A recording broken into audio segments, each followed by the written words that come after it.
What the Falcons do, we rise up. Welcome to Rise Up Reactions, the show we talk all things Falcons, NFL, Georgia sports, and in general the sports news of the day.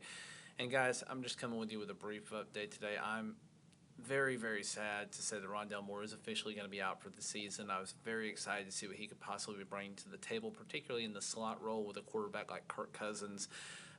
Sadly, it looks like that's not something we're going to get to see of him, and because of contract issues, I'm not sure he's ever going to suit up again for the Falcons, but I do wish him a speedy recovery.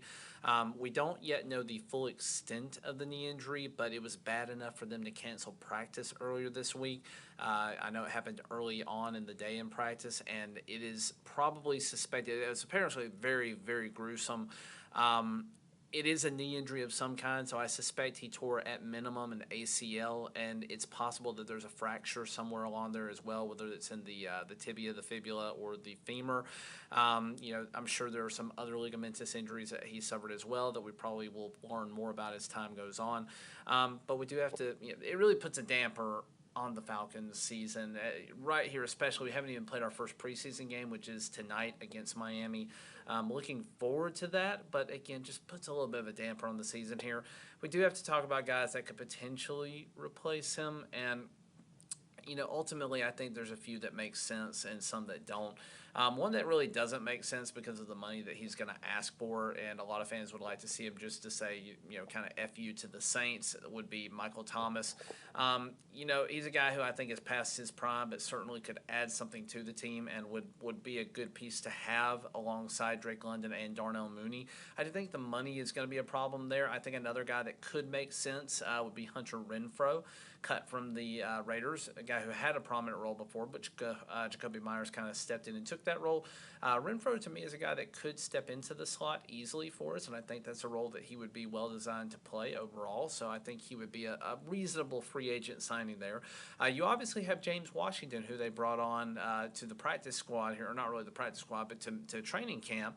A guy that we're not sure will make the team or not, that has been out of the league for basically 2 years, but played a prominent slot position when he was with the Pittsburgh Steelers. Certainly a guy whose stock is a little bit up. Ray McCloud's stock is the highest up right now, though, who we brought in from the San Francisco 49ers to be our kick returner. But now, again, he's a natural slot receiver, and it makes a lot of sense for him to step up into that role. So, with that in mind, who do we think is the most logical replacement here? And I think the person whose stock immediately goes up is Casey Washington. Not James Washington, but Casey Washington, our draft pick in the 6th round out of Illinois. He's a guy who is probably going to make the team as the wide receiver number 5 or 6. Again, he's got great hands. He's been showing out in camp so far. He's a guy that probably is going to step up. He's now looking at that, wide receiver 4 or 5 mark. Carter Hodge is another guy that, was on the bubble to potentially get cut by the team, and now I think it's more locked in that he's going to stay with the team. So I think we're really looking more at who's potentially going to make that 6th spot. And on the team right now, the only one that I can reasonably see would be James Washington, unless he's just really having a terrible camp. But Hunter Renfrow is a free agent I can honestly see us looking at. I don't think Michael Thomas makes sense. Corey Davis is another one. He doesn't fill the right position role that we need. And another one that would be great to have and have back on the team, but I think there's bad blood between him and the organization, and even between him and the fan base. I don't feel this way, but I know the fans are either all for Julio or they're all off of Julio. I fully understand Julio wanting to leave because of Arthur Smith, because of what he was seeing coming down the road. And it made sense for the Falcons to move off of him at that time, too.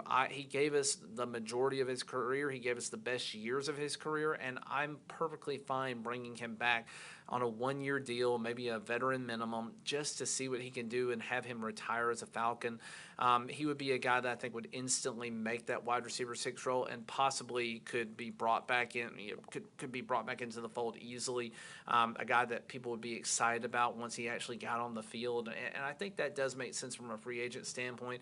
Ultimately, though, I think Hodge and Washington benefit the most, along with Ray McCloud. I think all 3 of those guys are now a lock to make the roster. And that 6th position is kind of up in the air now, whereas I think it was a little bit more set in stone before. Definitely going to be an interesting preseason as we go through here. There's a bunch of guys who are on this kind of roster bubble, and I'm interested to see who ends up taking that step forward. But it's again a sad day for Rondale Moore and for his faithful and his believers. I just really hated for the guy. I wish that he did not have this happen to him. He just seems to have been in a bad position to start with when he was with Arizona.